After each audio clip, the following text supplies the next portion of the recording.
நான் ரொம்ப வைப்ரண்ட்டாக போய் எல்லார்கிட்டையும் சண்டை பண்ண மாட்டேன். குசும்பா எல்லாரும் போய் எல்லாத்தையும் நோண்டுவேன். நான் யாருக்கும் நான் தான் நோண்டுறேனே தெரியாது. நான் வந்து எல்கேஜி யூகேஜி படிக்கும்போதே நான் வந்து வீட்டில் எல்லாம் அப்படி சொல்லிடுறேன். நான் எல்லாரும் டாக்டர் இன்ஜினியர்னு சொல்லுவாங்க, நான் பிஸ்னஸ் மேன் அப்படின்னு நான் சொல்லுவேன். நான் என்னோட ஒரு சைக்கோ ஹேபிட் இது. சும்மாவே நான் உட்காந்துக்கும் போது எல்லாருக்கும் டாடா கார்டு இருப்பேன். இப்படி கும்பிட்டு நயன்தாரா உங்களை லவ் பண்ணாங்க பாதிலேயே வந்துட்டீங்களா? கேட்கல, 2 கேள்வியிலே எழுந்து வந்துட்டேன். அவள் வந்து அவ்வளோ பெரிய ஒரு நடிகை, அவ்வளோ எக்ஸ்ட்ராடினரி டேலண்ட். அவன் எனக்கு தெரிஞ்சு அந்த அளவுக்கு இது வரைக்கும் சீரியலில் யாரையும் நடிச்சு நான் பார்க்கல. அதுதான் நான் வந்து பெரிய பலம்னு நினைக்கிறேன். ஒரு கான்ஃபிடன்ஸ் எப்பயுமே when you have some savings with you, you will have one confidence. இந்த ஃபேமிலி எப்பயோ சப்போர்ட் பண்ணியிருக்கேன். என் அப்பா எனக்கு ரொம்ப பிடிக்கும் பர்சனலாக.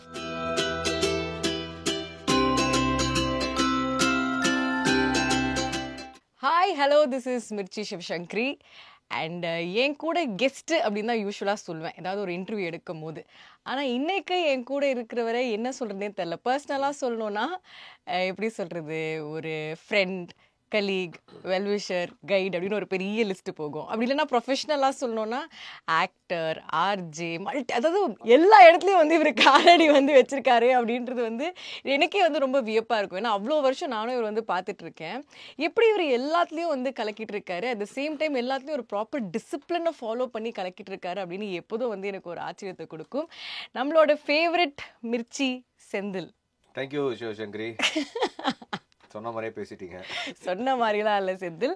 அதாவது வெளியில் இருக்கவங்களை கூட நம்ம மீட் பண்ணலாம், ஆனால் அந்த குடும்பத்துக்குள்ளேயே இருக்கவங்களை மீட் பண்ணுறது தான் ரொம்ப கஷ்டம்னு சொல்லுவாங்க தெரியுமா? அந்த மாதிரி தான் உங்களை பார்க்குறதே வந்து எனக்கு ஒரு பயங்கரமான ஒரு அபூர்வமான ஒரு விஷயமா இருக்குது. ஸோ இன்னைக்கு ஃபைனலாக ஒரு சான்ஸ் கிடைச்சது ஹாப்பி. ஏன்னா இந்த மாதிரி உங்க கூட உட்காந்து பேசுனது கிடையாது. ஆமாம், இந்த மாதிரி வெளிப்படையாக 2 கேமரா வச்சு என் மானத்தை வாங்கிறதுக்கு ரெடியாக வரீங்க. இல்லை, எல்லாருக்குமே வந்து செந்தில் வந்து ஒரு ரொம்ப ப்ரொஃபஷ்னலான, ரொம்ப ஒரு டிசிப்ளின்டான ஒரு ஆர்ஜேவா, ஒரு ஆக்டரா எல்லாம் தெரியும். பட் அதை தாண்டி செந்திலுக்கு பின்னாடி ஒரு ஸ்டோரி இருக்கும்ல. இப்போ தெரியாம கேட்குறேன், என்ன எது ஃபர்ஸ்ட் எனக்கு இன்டர்வியூ பண்ணணும்னு கூப்பிட்டீங்க? எனக்கு அதான் புரியவே இல்லை. நிறைய விஷயம் தெரிஞ்சுக்கிறது இருக்குல்ல. ஒரே வீட்ல 2 பேர் இருக்காங்க, அவங்கள கெஸ்ட்னு கூப்பிடுவீங்களா நீங்க? ஆமா, ஒரே வீட்ல 2 பேர் இருந்தாலும் இங்க வந்து ஆர்ஜியா இருக்கீங்க. அதை தாண்டி நீங்க பல விஷயங்கள் பண்ணிட்டு இருக்கீங்க. நீங்க இங்க வரும்போதும் வந்து எல்லார்கிட்டயும் அழகா நல்லா இருக்கீங்களா அப்படின்னு கேட்டு போறீங்க. அதை தாண்டி செந்தில் பின்னாடி கரெக்டா இருக்குல்ல? இல்ல, எவ்வளவு நாளைக்கு நீங்க இப்படியே பேசிட்டு இருக்க முடியும்? அதை தாண்டி உங்களை பத்தின சில விஷயங்கள்லாம் தெரிஞ்சாகணும் இல்லையா? அதுதான் பயமா இருக்கு. அது சிவசங்கரி வாயில மாற்றதும், வக்கீல் கிட்ட போய் மாற்றுறது, நம்மளை பத்தி அந்தரகங்களா விஷயத்தில் நம்மளே சொல்லிடலாம். அந்த மாதிரி சிவசங்கரி வந்து ஒருத்தருடைய பர்சனல் டீட்டெயிலாம் போட்டு எடுத்து அப்புறம் அதை வந்து விவாதித்து அதெல்லாம் பெரிய ஆள் சிவசங்கரி. லவ் டாக்டர், இப்படி பல அனுபவங்கள் வேறு. அதனால் என்னை வரவங்ககிட்டே நான் சொல்லிவிடுவேன். கெஸ்ட் யாருன்னா கூப்பிட்டு வந்தால் கூட நான் சொல்லுவேன், சிவசங்கரி ஷோ சார் கொஞ்சம் கேர்ஃபுல்லாக பேசுங்க, அவங்க உங்களை அப்படியே சிரிச்சு பேசி உங்களோட இதெல்லாம் பர்சனல் டீட்டெயிலாம் வாங்குவாங்க, கேர்ஃபுல்லாக இருங்கன்னு சொல்லுவேன். இப்போ என்கிட்டயே வந்து உட்கார வச்சு எனக்கு எப்போதும் செந்தில் கிட்ட மனசு விட்டு பேசணும்னு அதான் அது உருவருது. இந்த மனசு விட்டு தான் வந்து நம்ம வாய் விட்டு ஏதாவது சொல்லிடுவோம்னு பயமா இருக்கு. யாருமே என்ன இப்படி பார்த்தது கிடையாது. இவரு ஒருத்தர் மட்டும் தான் வந்து எனக்கு தான் டேஞ்சரஸ் கேர்ள் அப்படினே வந்து ஒரு பிக்சரை கிரியேட் பண்ணி கொடுத்துட்டே இருப்பீங்க. சிவசங்கரி பாம்பின் கால் பாம்பரியம், ஸ்னேக் லைக் ஸ்னேக் நோல. அதனால சொல்றேன். செந்தில், நம்ம இப்போ ரிவைண்ட் பண்ணுவோம், ஓகேங்களா? ஸோ அப்படியே அந்த பயத்தெல்லாம் தூக்கி போட்டு அப்படியே ரிலாக்ஸ்டு மூடுக்கு போங்க. இன்னும் நர்வஸ் தான் இருக்கு. கட் பண்றேன் அந்த நர்வஸ் இன்னைக்கு. ஸோ செந்தில் வந்து சின்ன வயசுல எப்படி? சின்னவன் அது வால் பையனா இல்லை? இப்போ எங்களுக்கு தெரியுமே ஒரு செந்தில் ரொம்ப டிசிப்ளின்டான ஒரு பாய். அந்த மாதிரி தான் ஸ்கூல்லேயும் வந்து டீச்சர் கேட்கறதுக்கு முன்னாடி அந்த ஹோம்ஒர்க்லாம் முடிச்சுட்டு மிஸ் நான் முடிச்சிட்டேன் அப்படின்னு வந்து நிற்கிற அந்த மாதிரி ஒரு ஸ்டூடெண்ட்டா, இல்லை என்ன மாதிரி ஒரு ஸ்டூடெண்ட்? எங்கே படிச்சிங்க? சின்ன எக்ஸாம்பிள் மட்டும் சொல்கிறேன். சின்ன வயசில் நான் வந்து எங்கள் அப்பா தான் டெய்லி என்னை ஸ்கூலில் போய் ட்ராப் பண்ணுவார். அப்போ வந்து ஒரு நாள் ட்ராப் பண்ணும்போது எங்கள் மிஸ் வந்து ரொம்ப நாளே எங்கள் அப்பாவை பார்க்கணும்னு சொல்லினே இருக்காங்க. நான் அந்த கேட் வாசல்லே அமுச்சு விட்ருவேன். ஏன்னா உங்கள் அப்பா பார்க்கணும்னு சொல்லினே இருப்பாங்க. உங்கள் அப்பா தானே கூட்டின்னு வர்றாரு, உன்னை நான் பார்க்கணும், உங்கள் அப்பா நாளைக்கு வந்தால் கூட்டினுவான். ஆனால் கரெக்டாக வாசல்லையே இங்கேயே விட்டு சொல்லி அங்கேயே கட் பண்ணி அமுச்சு விட்ருது. ஒரு நாள் அவருக்குமே இந்த டீச்சரை கிட்ட பேசுகிறதுலாம் பயம். அவருக்குமே இந்த பேரண்ட்ஸ் டீச்சர்னாலே வரமாட்டார் அவர். ஒரு நாள் மாட்டிக்கினார், நானும் மாட்டிக்கினேன். எங்கள் மிஸ் வந்து கூப்பிட்டாங்க, நீங்கள் தானே செந்தில் அவங்க அப்பா, வாங்க உங்ககிட்ட பேசணும். எங்கள் அப்பாவும் நர்வஸ், நான் பயங்கர நர்வஸ். ஏன்னா ரொம்ப நாளாக சொல்லிருக்காங்க, நான் தான் ஏமாத்தின்னு இருக்கேன். ஒரு நாள் கூட்டின்னு போயிட்டாங்க. கூட்டின்னு போய் உங்கள் பையன் அவன் சீட்டில் மட்டும் உட்கார மாட்டான் சார், எல்லா சீட்லேயும் குரங்கு மாதிரி தாமினா இருக்கிறான், எல்லார் பேக்கையும் நோண்டுறான், எல்லார் பென்சிலையும் எடுக்கிறான், எல்லார் டிஃபன் பாக்ஸ் ஓப்பன் பண்ணுறான், ரொம்ப அட்டகாசம் பண்ணுறான் சார், இது நீங்கள் கண்டிச்சே ஆகணும், இல்லைன்னா அவ்வளோதான், அவனை வந்து ஸ்கூலில் விட்டு அனுப்பிச்சிருவோம் அப்படின்ற மாதிரி சொல்கிறாங்க, வார்ன் பண்ணுறாங்க. நான் அப்படியே சைலண்ட்டாக இருக்கிறேன். எங்கள் அப்பா ஓகே ஓகேங்க சரி நான் சொல்கிறேன்ட்டு விட்டு அங்கே எதுவுமே சொல்லவே இல்லை. வீட்டுக்கு வந்து எங்கள் அப்பா டிக்டிங்னால இது என்கிட்ட சொன்னால் நான் திருந்த மாட்டேன்ட்டு வர சொந்தக்காரங்கிட்டலாம் சொல்லிருக்காரு, அவன் ஒரு குரங்கு பையன், அவன் சீட்லேயே உட்கார மாட்டான், நீங்கள் சொல்லுங்கள் அவனை. ஆனால் அவர் சொன்னால் நான் கேட்க மாட்டேன்ட்டு எல்லாருக்கிட்டையும் வரவங்கிட்டலாம் நான் கம்ப்ளைண்ட் பண்ணியிருக்காரு. ஸோ இது வந்து இதுதான் என்னோட சைல்ட்ஹுட்டாக இருந்தது. ஓ ஸோ பயங்கர ஒரு சேட்டை பையன் தான் நீங்க. ரொம்ப குசும்பு. ஓகே. நான் ரொம்ப வைப்ரண்ட்டாக போய் எல்லார்கிட்டையும் சண்டை பண்ண மாட்டேன். குசும்பா எல்லாரும் போய் எல்லாத்தையும் நோண்டுவேன். நான் யாருக்கும் நான் தான் நோண்டுறேனே தெரியாது. ஸோ அந்த மாதிரி தான் என்னோட குசும்புகள் தான் ஜாஸ்தி. ஸோ அதில் ஏதாவது பயங்கரமான பண்ண குசும்பு தெரியல சிவசங்கரி, ஃபில்டர் பண்ணாதீங்க. இல்லை எனக்கு ஞாபகம் இல்லை, சின்ன குசும்பா இருந்திருக்கேன். ஏதாவது ஒன்று மாட்டிருக்கிறோமே, வீட்டில் தெரியாமல் ஸ்கூலுக்கு கட்டடிச்சு போனது, குசும்புத்தனம் பண்ணது, வாழ்த்தனம் பண்ணது இருக்கணுமே ஏதாவது. இப்போ வரைக்குமே உங்கள் அப்பா வீட்லேயே வந்து அதை சொல்லி காமிச்சு இப்படிலாம் இவன் பண்ணியிருக்கான் ஸ்கூல்லன்னு இருக்கணுமே. ஒரு ஆர்ஜியா நீங்களே மைண்டில் எடிட் பண்ணக்கூடாது, தப்பு.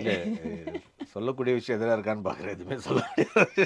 அவ்வளோ சொல்லக்கூடாத விஷயங்கள் பண்ணியிருக்கீங்களா? எனக்கு என்னோட மெமரியில் இருக்கிறது வந்து நான் ரொம்ப படிக்கிற நேரத்தில் படிச்சிருவேன். 10th ரேங்க் தான் என்னோட. நான் ஃபஸ்ட் ஸ்டாண்டர்ட்லேருந்து 10th வரைக்கும் அது எப்படி தான் ஆகுமோ தெரியாது, இன்வேரியபிளி 99% என்னோட ரேங்க் வந்து 10th தான். நான் அந்த ஃபஸ்ட்டு 10க்குள்ளேயும் வரமாட்டேன், அது தாண்டியும் போக மாட்டேன், அது எப்படின்னே தெரியாது. ஸோ அப்படி ஃபர்ஸ்ட் ரேங்க் அடிச்சுக்கிட்டா நீங்கள் 10th ரேங்க் அடிச்சுட்டு யாருமே அடிச்சிக்க மாட்டாங்க. 10th ரேங்க் இன்வேரியபிளி எப்படி வரும்னே தெரியாது எனக்கு. அது வந்து என்னோட ஸ்டாண்டர்டு ஒன்று இருந்தது, 10th ரேங்க் ஸ்டூடெண்ட் நான். ஆனால் ஒரு படிப்பை தாண்டி நம்ம சுயமாக க்ரியேட்டிவாக நிறைய விஷயங்கள், டான்ஸில், பாட்டில், இதெல்லாம் தான் நான் ஸ்கூலில் அதிகமாக பார்ட்டிசிபேட் பண்ணது.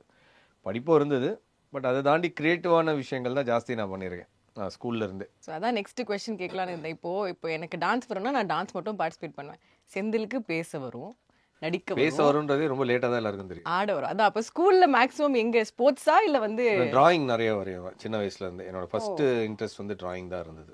அதுக்கப்புறம் நேச்சுரலாக வரைவேன் நான். அதுதான் என்னோட ஃபர்ஸ்ட் இன்ட்ரெஸ்டாக இருந்தது. அதுக்கப்புறம் சும்மா நானும் பாடுவேன்னு சொல்லிட்டு பாடுறது, நானும் ஆடுவேன்னு சொல்லிட்டு குரூப் டான்ஸ் ஆடுறது, இது நேச்சுரலாக நடந்தது. ஆனால் ஒரு கட்டத்தில் நடிப்புன்றது வந்து அது எப்படி வந்ததுன்னே தெரில. நானே ப்ளே டைரக்ட் பண்ணுவேன், நானே ஒரு உல்டா கதை, உப்புமா கதை ஒன்று கிண்டுவேன். இப்போ ஒரு சுட்ட கதையில் சொன்ன மாதிரியே ஸ்கூல் லெவல்லே நானே ஒரு ரொம்ப மொக்கையாக ராமாயணத்தை ஒரு ராமாயணத்துலேருந்து ஒரு கதையை எடுத்து நானே ஒரு கதை பண்ணுவேன். ராமாயணத்துலேருந்து சுட்டு மகாபாரத்லேருந்து சுட்டு. இப்படி எப்படி தான் அதெல்லாம் நான் அப்படிலாம் யோசிச்சேன்னு தெரில எனக்கு. ரொம்ப ஃபன்னாக இருக்கும் கதை. என் வாத்தியார்லாம் என்னை வந்து கூப்பிட்டு ரொம்ப பாராட்டினார். ஒரு பர்டிகுலராக ஒரு ஸ்டாண்டர்டில் ஒரு வாத்தியார், அவர் எனக்கு மாஸ்டர் கிடையாது, அவர் எங்கள் சார் கிடையாது. அவர் ஒரு வாட்டி இது கேப்பில் வந்தார். அவர் வந்து என்னை வந்து பார்த்துட்டு என் சீட்டு பக்கத்தில் வந்துட்டு என்கிட்ட வந்து சொல்கிறாரு, நீ வருங்காலத்தை பெரிய நடிகனாக வேண்டா, ஆஹா அசரீதி மாதிரி வந்து சொல்லிட்டு போனார் அப்படின்னு. ஏன் சொன்னார்னே எனக்கு தெரியாது. நான் அதுக்கு முன்னாடி தான் ஒரு ப்ளே ஒன்று போட்டிருக்கேன். நான் என் ஃப்ரெண்ட்ஸ் எல்லாம் வச்சு ஒரு உப்புமா கிண்டி ஒரு ப்ளே பண்ணியிருக்கேன். ஸோ அந்த மாதிரி நடந்தபோது இதே மாதிரி தான் இயக்குனர் சங்கர் வந்து நம்ம பாய்ஸ் படத்துக்கு பேட்டி எடுக்க போகும்போது இதே மாதிரி அவர் வந்து காரில் தான் ஒரு பேட்டி கொடுத்துட்டே இருந்தார். ஏன்னா ஒரு ஸ்டூடியோவில் வந்து இன்னொரு ஸ்டூடியோக்கு போகிறாரு. அந்த படத்துடைய 5 பாட்டை வந்து அவரே சொன்னார். நான் எதுவும் கேள்வி கூட கேட்கல, அவரே சொல்லிட்டாரு, நான் என் மைண்டில் என்னென்னலாம் தோணுதோ நானே சொல்லிடுறேன்ப்பா, 5 பாட்டுக்கு நீங்கள் எப்படி எடிட் பண்ணி போட்டுக்கிறீங்களோ போட்டுங்க அப்படின்ட்டார். மைக்கு பிடிச்சின்னு தான் உட்காந்துருந்தேன். நான் பிடிச்சிட்டு உட்காந்து கரெக்டாக அந்த இன்னொரு ஸ்டூடியோ வாசலில் போய் இறங்கினார். இறங்கிட்ட அப்புறம் அவர் என்ன நினச்சாருன்னு தெரில, திடீர்னு என்னை கூப்பிட்டாரு, உனக்கு நடிக்கிறதுல இன்ட்ரெஸ்ட் இருக்கா அப்படின்னு கேட்டார். சங்கர் சார்? சங்கர். ஓ, உனக்கு நடிக்கிறதுல இன்ட்ரெஸ்ட் இருக்கா கேட்டார். எனக்கு தெரில சார் அப்படின்னு. தெரியலன்னு தான் சொன்னேன். உன்னை நான் நடிகனாக பார்ப்பேன் அப்படின்னு தான் சொன்னார் அவர். அப்போ வந்து அவுட் ஆஃப் த ப்ளூ, அதுவும் அவர் இத்தனைக்கும் நான் கேள்வியே கேட்கல. அவர் நான் அதனால் ஒரு கேள்வி கேட்டேன், நான் அதை ஸ்மார்ட்டாக பதில் அவர் வந்து ஒன்றுமே பண்ணல. நான் மைக்கை பிடிச்சின்னு உட்காந்துருக்கேன் காரில். அதுவும் அந்த டைமில் அந்த டொயோட்டா கேமரா வேறு, அது நமக்குலாம் அது ரொம்ப லக்ஸரி கார். அந்த காரையே தான் பார்த்துன்னு இருக்கேன் நான். இது என்னென்ன இருக்குது மேட்டர்லாம். அப்போ பழைய காரில் இப்போ இருக்க மாதிரிலாம் கூட ஃபீச்சர்ஸ் இருக்காதுல்ல, இருந்தாலும் அது ஒரு பெரிய காரு, சங்கர் காரு எப்படி இருக்கும் அப்படின்ட்டு அதையே பார்த்துன்னு உட்காந்துருக்கேன் நான். இவர் வந்து என்கிட்ட இறங்கும்போது சொல்கிறாரு, உன்னை நடிகனாக பார்ப்பேன். கட் பண்ணால் அன்னியன் படத்துக்கு வர்றாரு அவர். நான் தவமாய் தவம் படம் நடிச்சுட்டு அவர்கிட்ட சொல்கிறேன், சார் நீங்கள் பொன்னாடி வரும்போது சொன்னீங்க நீ நடிகனா வருவடா அப்படின்னு. தவமாய் தவம் படத்தில் நடிச்சிருக்கு. நான் சொன்னேன் பார்த்தியா அப்படின்னு அவர் சொல்கிறார். அடுத்து அப்படி அவர் படத்துலேயும் அவங்க கேட்டுருக்கலாமே நீங்கள். அந்த அளவுக்கு எனக்கு என்ன சொல்லுது கூச்சமாக இருந்தது. இல்லை அவர் சொல்கிறேன், அவர் வாயில சொன்னது அந்த வாத்தியார், அந்த ஒரு நிர்மல் ஃபர்ஸ்ட் மாஸ்டர். ஃபைண்ட் வாத்தியார், அதுக்கப்புறம் வாத்தியார் வந்து சங்கர். ஃபர்ஸ்ட் சொன்னது நீ நடிகனா வருவேன்னு சொன்னது அவர் தான். செகண்ட் வந்து சங்கர் சார் வந்து மிர்ச்சியில் வந்துட்டு நடந்த ஒரு இன்சிடெண்ட். அதுக்கப்புறம் வெங்கடேஷ் அவர் கூட ஒரு படத்துக்கு கூப்பிட்டாங்க இங்கே வந்து. அப்போ அந்த சங்கர் சார் சொன்னதுக்கப்புறம் தான் நிறைய வாய்ப்புகள் வந்தது. அர்ஜுன் சார் பார்த்துட்டு என்ன ஒரு படத்துக்கு சொன்னார். குஷ்பு மேடம் என்ன அதே மாதிரி ஒரு பேட்டிக்கு போகும்போது அவங்க சீரியல் நடிக்கிறேன்னு கேட்டாங்க. இது எல்லாமே அந்த அவர் சொன்னதுக்கப்புறம் நடந்த இன்சிடெண்ட். அதுக்கு முன்னாடி சேரன் சார் வந்து என்னை அந்த படத்தில் நடிக்க வச்சிட்டார், தவமாய் தவமருது. ஸோ அதனால் எந்த படத்துக்கு நான் போக முடியல, மற்ற எந்த வாய்ப்பையும் நான் பயன்படுத்த முடியல அந்த டைம். பட் இது ரெண்டுமே லைஃப்பில் நடந்த ஒரு அசிரித வாக்குன்னு சொல்லுவாங்கல்ல. அந்த ஸோ நீங்க இப்ப பண்ற எல்லாத்துக்கும் முன்னாடியே யூனிவர்ஸ் ஒன்று டிசைன் பண்ணி உங்களுக்கு வச்சிருக்கு. அந்த ஆமா, சுட்ட ஏதோ ஒண்ணு கதையிலேருந்து இப்ப பண்ற சுட்ட கதைக்கும் அப்போ ஒரு கனெக்ஷன் இருந்திருக்கு எல்லாமே. ஸோ ஃபர்ஸ்ட் நீங்க ஆக்சுவலி என்னவா ஆகணும்னு ஆசைப்பட்டீங்க? நான் வந்து ஒரு பணக்காரனா ஆகணும்னு தான் ஆசைப்பட்டேன். ஸ்கூல் படிக்கும் போதே சீரியஸா டாக்டர், இன்ஜினியர், நான் என்ன வந்து ஒரு குரூப்? தொழில் நடத்தணும், தொழில் ஆரம்பிக்கணும், நான் ஒரு பிஸ்னஸ் மேன் ஆகணும்னு தான் நான் சின்ன வயசுலேருந்தே சொல்லியிருந்திருக்கேன் போல. ஓ, என்ன மாதிரி நான் வந்து எல்கேஜி யூகேஜி படிக்கும்போதே நான் வந்து வீட்டில் இருந்தால் அப்படின்னு சொல்லி, நான் எல்லாரும் டாக்டர் இன்ஜினியர்னு சொல்லுவாங்க, நான் பிஸ்னஸ் மேன் அப்படின்னு நான் சொல்லுவேன்.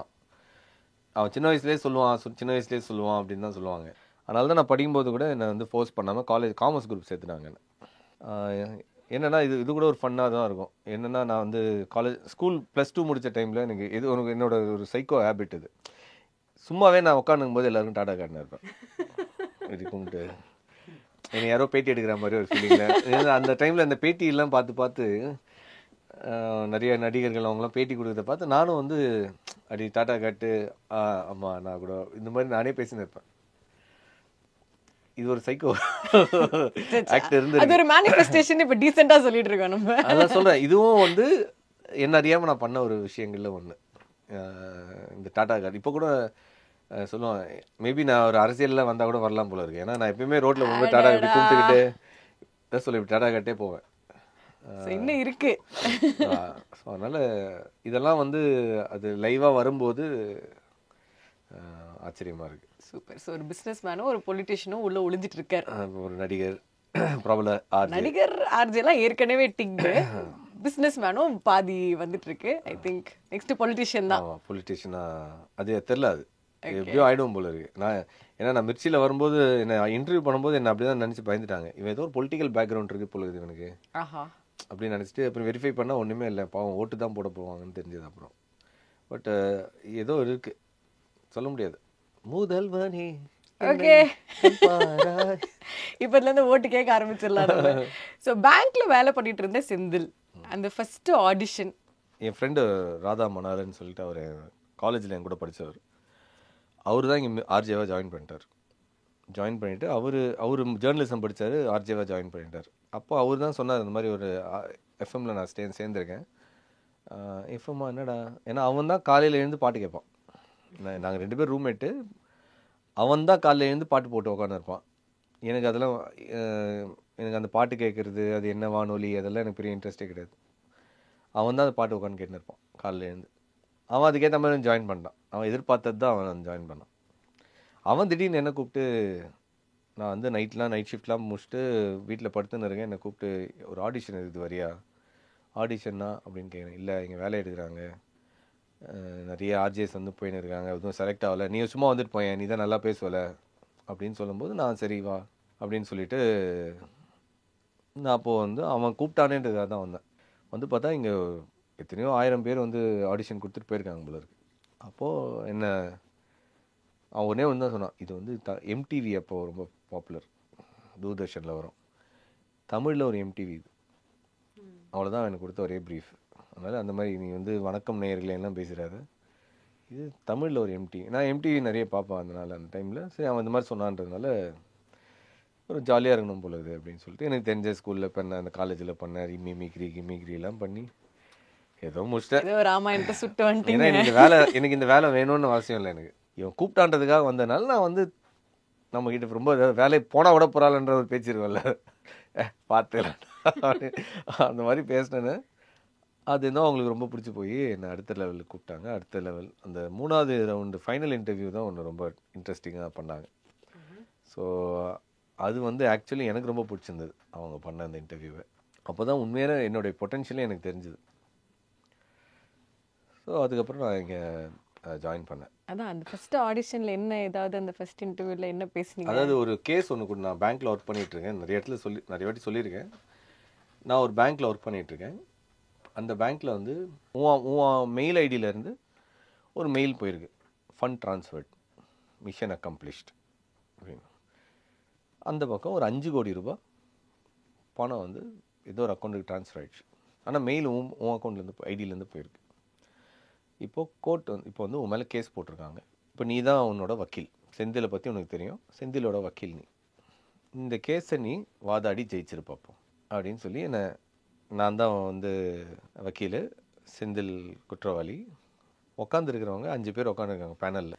ஒவ்வொருத்தரும் நீ எப்படி வேணால் சாட்சிக்கு வேணால் கூப்பிட்டுக்கலாம், என்ன கேரக்டராக வேணால் நீ கூப்பிட்டுக்கலாம், உன் அம்மாவா கூட ஒர்க் பண்ணுறவங்களா ஃப்ரெண்டா யாரை வேணால் கூப்பிட்டுக்கலாம். ஏன்னா ஆனால் இன்டர்வியூ பண்ணுறவங்க அவங்களே நீ கூப்பிட்டுக்கலாம். அப்போது மிர்ச்சி சுச்சி உட்காந்துருக்கு, இன்னொரு பக்கம் ஜிம்மின்னு ஒருத்தன், இவங்களாம் முன்னாடி ஃபஸ்ட் செட் ஆஃப் ஆர்ஜிஎஸ் இவங்களாம், அவங்களாம் உட்காந்துருக்காங்க. அதில் ப்ளஸ் இன்டர்வியூ எடுக்கிற உட்காந்துருக்காரு, ஸ்டேஷன் ஹெட்டு, ப்ரோக்ராமிங் ஹெட்லாம் உட்காந்துருக்கேன். நான் வந்து ஆரம்பிக்கிறேன். நம்ம ஆள் வந்து ஒரு காமர்ஸ் பேக்ரவுண்டு, ஐடி பேக்ரவுண்ட் கிடையாது. இந்த மாதிரி ஒருத்தர் அக்கௌண்ட்லேருந்து மெயில் அனுப்புகிறோன்னா ஒரு ஐடி தெரிஞ்சவங்கள தான் இருக்க முடியும். நான் எது சொன்னாலுமே அவங்க பதிலுக்கு ஏதாவது ஒரு ரிப்பீட் கவுண்டர் கொடுத்துனே இருக்கிறாங்க. சரி, நான் வந்து சாட்சிக்கு வந்து என் அம்மாவை கூப்பிட்றேன் அப்படின்னு சொல்லி சுச்சியை கூப்பிட்றேன். சுச்சிக்கிட்ட சொல்லேன், சுச்சிக்கு இது ஞாபகம் இருக்குமான்னு தெரில, சுச்சிக்கு வந்து என் சாட்சிக்கு கூப்பிட்றேன். நான், அம்மா சொல்லுமா நான் எப்படிப்பட்டவன் சின்ன வயசில் அப்படின்னு சொல்லுவேன்னா, சுச்சி வந்து என்ன சொல்கிறேன், அவன் நல்ல பையன்தான், நல்ல ஸ்மார்ட் காய், என்ன அப்பப்போ ஃப்ரிட்ஜில் இருந்து லட்டு திருடுவான், ஸ்வீட்ஸ் திருடுவான், பலகாரம் திருடுவான், ஆனால் இவ்வளோ பெரிய திருட்டு பண்ணுவான்னு நான் நினச்சி பார்க்கலையே. ஐயோ, இவ்வளோ பணம் எப்படி இவ்வளோ பணம்லாம் எப்படி திருடுனா, சின்ன வயசில் ஏதோ திருடுனா, பாக்கெட்லேருந்து ஏதோ இந்த 5 பெட்டியில் வச்சுருக்கல ஏதோ எடுப்பான், அது இவ்வளோ பெரிய பழக்கமாகவும் நான் எதிர்பார்க்கல அப்படின்னு இப்படி ஒரு ஸ்டேட்மெண்ட். நீங்கள் என்ன நினைப்பீங்க? இது நம்பிக்கையே வராது. இதில் அம்மாவே இப்படி உள்டாவாக ஒரு சாட்சி சொல்லுது. அப்புறம் என் ஃப்ரெண்டு, என் க்ளோஸ் ஃப்ரெண்டுன்னு ஒருத்தரை கூப்பிட்டு கேட்குறேன், இல்லை நல்ல பையன்தான் அவன், ஏன்னா வந்து காசு வாங்கினா திருப்பி தரமாட்டான் அவன். இப்படி எல்லாமே நம்ம சாட்சியாக அகேன்ஸ்டாக சொல்லுது. ஒரு ரோல் ப்ளே பண்ணுறோம். ஆக்சுவலாக ஒரு 45 மினிட்ஸ் இப்படி நான் ஒருத்தரையாக கேட்டு ஒருத்த கூட இருந்தவன் மட்டும் ஒரே ஒரு ஒன்று லூஸாக ஒன்று சொல்லிட்டான். நல்ல வேலை அவன் சொன்னான், இல்லை நான் கூட லஞ்ச் பிரேக்குக்கு இந்த மாதிரி போயிருக்கேன், என் ஐடியிலேருந்து கூட இந்த மாதிரி ஒரு மெயில் யாரோ அனுப்பியிருக்காங்க, அது இவன் தான் அனுப்புனான்னு எனக்கு தெரியல அப்படின்ற மாதிரி அவன் சொல்லிட்டான். அப்போது வந்து நான் சொன்னேன், இல்லை பார்த்தீங்கன்னா இன்னொருத்தர் கூட ஐடியிலேருந்து போயிருக்கு, இந்த மாதிரி நான் லஞ்ச் பிரேக்கில் போகும்போது அது நடந்திருக்கு. அப்போ வேறு யாரோ தேர்ட் பர்சன் இருக்குது அது இதில், அவங்களுக்கு ஐடி பேக்ரவுண்ட் இருந்தால் தான் தெரியும், எனக்குலாம் அவ்வளோ ஐடி நாலேஜே கிடையாது. ஸோ அதனால் as a benefit of doubt ஆக்சுவலாக வேறு ஒரு திருடம் இருக்கான், அவனை கண்டுபிடிக்காமல் டைவர்ஷன் தான் நான். ஸோ இந்த கேஸை திசை திருப்பத்துக்கு நான் என்ன பண்ணியிருக்கிறாங்க, அதுதான் நீங்களும் தப்பாக யோசிச்சுன்னு இருக்கீங்க. அது பெனிஃபிட் ஆஃப் டவுட் என்னை வந்து நீங்கள் ரிலீஸ் பண்ணணும்னு சொல்லி ஏதோ ஒன்று பூசி மழுப்பி. இல்லை எனக்கு புரியல, இது ஆர்ஜே ஆடிஷன்ல இது ஒரு கிரிமினல் கேஸ் ரேஞ்சுக்கு ஹூ இஸ் த தீஃப் அப்படின்னு கண்டுபிடிக்கிற மாதிரி நீங்க எப்படி யோசிக்கிறீங்க, அவங்களோட ஜட்ஜ்மெண்ட் வந்து நீங்க எப்படி யோசிக்கிறீங்க. இப்பெல்லாம் இந்த மாதிரி ஒரு ஆடிஷன் வச்சாங்கன்னா இப்ப இருக்கிற ஒரு ஆர்ஜிஸும் செலக்ட் ஆயிருக்க மாட்டோம். இதான் சொல்ல, இந்த ப்ராசஸ் தான் எனக்கு ஆக்சுவலா பிடிச்சது. நீங்க நல்ல லாயரா இருக்க வேண்டியது செந்தில். எப்படி அதான் சொல்ல, அப்பதான் என்னோட ட்ரூ பொட்டன்ஷியல் எனக்கே புரிஞ்சது. That is Mirchi. ஸோ அப்புறமா தான் என்னை வந்து வேலைக்கு செலக்ட் பண்ணாங்க. ஸோ இந்த ப்ராசஸ் எனக்கு பிடிச்சதுனால நான் அந்த வேலையை விட்டு வந்தேன். ஆனால் அந்த வேலையை நான் ரொம்ப டார்ச்சர் பண்ணியிருந்தாங்க. ஆர்ஜியா வந்து ஒரு ஆர்ஜேக்கு எக்ஸாம்பிளாக மிர்ச்சி செந்தில் அப்படின்றது வந்து ஒரு லெஜெண்டரி ஆர்ஜியா இப்போ வந்து தெரியும். ஓகேங்களா, அமிதாப் பச்சனே ஒரு ஆர்ஜியா ட்ரை பண்ணும்போது அவரை ரிஜெக்ட் பண்ணாங்க. நீங்கள் அந்த டைமில் ஆர்ஜி ஆயிட்டீங்க. பட் கண்டிப்பாக ஒரு ஸ்ட்ரகிளிங் ஃபேஸ் இருந்திருக்கும்ல, என்னடா இது நம்ம ஒன்று பண்ணுறோம் ஆனால் அது கரெக்டாக போதா, ரீச் ஆகுதா அப்படின்னு எப்பயாவது வந்து செந்தில் நாங்கள் எப்போதும் டிசிப்ளின்டான ஒரு செந்திலை பார்த்துருக்கோம், எப்போதும் ப்ராப்பர் ஹோம்ஒர்க் பண்ணுற செந்திலை பார்த்துருக்கோம், ஸ்கிரிப்ட் எழுதி ஷோ பண்ணுறது. But did you have a time where அப்போ வந்து தப்பாக சூஸ் பண்ணிட்டோமோ அப்படின்னு ஒரு ஸ்ட்ரகிள் பீரியட் இருந்ததா? இல்லை, எனக்கு ஸ்ட்ரகிள் பீரியடு வந்து 3 இயர்ஸாக இருந்தது. ஏன்னா I was not qualified for radio. நான் வந்து I was qualified for finance தான். அதனால் எனக்கு இது படிக்காமல் வந்ததுனால, இதை பற்றி தெரியாததுனால இதை வந்து நான் ஸ்க்ராட்ச்லேருந்து கற்றுக்க வேண்டியதாக இருந்தது. டெய்லி வந்து நான் வந்து என்னால் ஃப்ளோவாக நம்ம பேசுறது வேற ரேடியோவில், ஆனால் நம்ம ஒரு ஒரு ஸ்ட்ரக்சர்டாக பேசுறதுன்றது வந்து எனக்கு வரல அந்த டைமில். நம்ம ஒன்று ஆரம்பித்து ஒன்று பேசி ஒன்று முடித்து அந்த கான்ஃபிடென்ஸே எனக்கு இல்லை அந்த டைமில். ஸோ ஒரு முதல் 3 வருஷம் நான் எழுதி தான் பேசுவேன். அதுதான் யூனிவர்சலும். நம்ம தான் இங்கே தான் லோக்கலில் தான் அந்த மாதிரி நம்ம எழுதி தான் பேசுகிறது. உலகம் முழுவதும் பெரிய ஆர்ஜேஸ்லாம் எழுதி தான் பேசுவாங்க. அவங்களுடைய லிங்க் சைஸ், அவங்க பேசுகிற அளவே பார்த்தீங்கன்னா 30 செகண்ட் 40 செகண்ட் தான் இருக்கும். அதுக்கு மேலே பேச மாட்டாங்க. அதுக்குள்ளே அவங்க சொல்ல வேண்டிய விஷயத்தை எல்லாம் சொல்லிவிடுவாங்க. நம்ம எழுதி பேசாதனால என்ன ஆகும்னா, அந்த 30 செகண்டில் பேச வேண்டியதை 3 நிமிஷம் பேசினாலும் கிளியராக சொல்ல மாட்டோம். சொன்னதே சொல்லுவோம். வேற ஒரு எக்ஸாம்பிள் எடுத்து சொல்கிறேன், அதை நம்ம பேசிகிட்டு இருக்கும்போது நமக்கு ஒரு சிந்தனை வரும். அதை பிடிச்சின்னு வேற எங்கேயோ போயிடுவோம். ஸோ அதனால் நம்மளுடைய பேசுகிற நேரம் வந்து ஜாஸ்தி ஆகிடும். அதனால் உலக அளவில் வந்து எழுதி பேசுகிறது தான் ஃபார்மேட்டு ரேடியோ பொறுத்த வரைக்கும். இங்கே நம்ம அது மாதிரி ஸ்பாயில் ஆகிடும். நான் வந்த புதுசில் அதுதான் ட்ரை பண்ணிகிட்டு இருந்தேன். ஏன்னா எனக்கு ஸ்ட்ரக்சர்டாக பேச வரல. அப்போ இன்னொன்று கான்ஃபிடென்ஸ் இல்லை. இன்னொன்று இந்த எல்லாத்தையுமே நம்ம தலையில் தண்ணி வரணும், மாடு ஓடும், இது எல்லாத்தையுமே ஒரே டைமில் ஹேண்டில் பண்ணிகிட்டே பேசுகிறது வந்து அப்போ எனக்கு கஷ்டமாக இருந்தது. அதனால் நான் எழுதி ஸ்கிரிப்டை எழுதுறதுக்கே எனக்கு ஒரு 5 மணி நேரம் 6 மணி நேரம் ஆகும். ஒரு கண்டென்ட்டுக்கு எடுத்து ப்ராசஸ் பண்ணி ஒரு லிங்காக எழுதி வைக்கிறதுக்கே எனக்கு ஒரு 5 மணி நேரம். நான் வந்து பேங்க்கில் வேலை செய்கிற மாதிரி தான் இங்கேயும் வேலை செஞ்சிருந்தேன். வந்து என்னை எங்கேயுமே பார்க்க முடியாது. தனியாக ஒரு இடத்துல எனக்குன்னு ஒரு இடம் இருந்தது அந்த ஆஃபீஸில். அந்த இடத்துல அந்த கார்னரில் தான் என்னை பார்க்க முடியும். யாருமே தெரியாத என்னை டிஸ்டர்ப் பண்ணாத ஒரு இடத்துக்கு போயிடுவேன். அங்கே என்னை பற்றி இந்த பக்கம் இந்த வார இதழ், இந்த பேப்பர்கள் சுற்றி எல்லாம் இருக்கும். அப்போ அந்த இன்டர்நெட் வராத நிறைய புழக்கத்தில் இல்லாத டைம்னால ஃபுல்லாக அந்த மேனுவல் தான் நிறைய படிக்கிற இது இருந்தது. அது இங்கே வந்து தான் எனக்கு. ஸோ இதெல்லாம் படித்து அதுலேருந்து ஏதோ ஒரு கண்டென்ட் எடுத்து அதை ப்ராசஸ் பண்ணி லிங்க் எழுதி முடிகிறதுக்குள்ளே எனக்கு ஒரு பெரிய டைம். அதுக்கப்புறம் ரெக்கார்ட் பண்ணும்போது யாருமே வந்துடக்கூடாது. அது ஒரு 2 மணி நேரம் 3 மணி நேரம் எடுப்பேன். ஸோ அதனால் அது எனக்கு ஒரு ஃபுல் டைம் வேலையாக இருந்தது. ஆனால் அதுதான் ரொம்ப அடித்தளமாக இருந்தது எனக்கு. ஃப்யூச்சருக்கு நான் வந்து ஒரு ட்ரெயினராக பல பேரை ட்ரெயின் பண்ணும்போது எனக்கு அதுதான் ரொம்ப பேஸாக இருந்தது. அண்டு இன்றைக்கும் அது ஃபவுண்டேஷன் அதுதான். அண்ட் ஆர்ஜேஸோட இன்னொரு ஒரு முக்கியமான விஷயம் வந்து அந்த ஃபர்ஸ்ட் செலிபிரிட்டி இன்டர்வியூன்னு ஒன்று இருக்கும்ல, மறக்க முடியாத ஒரு செலிபிரிட்டி இன்டர்வியூ. நீங்கள் பயந்த இன்டர்வியூஸ் ஏதாவது இருக்கா? வேர் யூ வெரி ப்ரிப்பேர்ட், என்ன ஆக போகுது, நம்ம ஒன்று கேட்குறோம் அவங்க ஒன்று சொல்கிறாங்க அப்படின்னு அந்த தத்தளிச்ச மொமெண்ட்லாம் இருக்கா? என்னால் மறக்கவே முடியாத ஒரு இன்டர்வியூ இருக்குது. நான் எழுந்து சார் என்ன மன்னிச்சிடுங்க சார் சொல்லிட்டு வந்த ஒரு இன்டர்வியூ இருக்குது. பாதிலேயே வந்துட்டிங்களா? கேட்கல, 2 கேள்வியிலேயே எழுந்து வந்துட்டேன். என்ன சொல்கிறீங்க? ஆனால் அவர் இங்கே தான் வந்திருந்தார். நான் இல்லை சார், நான் சாரி சார் சொல்லிட்டு வந்துட்டேன். நான் நடிகர் நாசர் சார். ஓகே. அவர் அவ்வளோவா பேட்டி கொடுக்க மாட்டாரா எனக்கு தெரியல.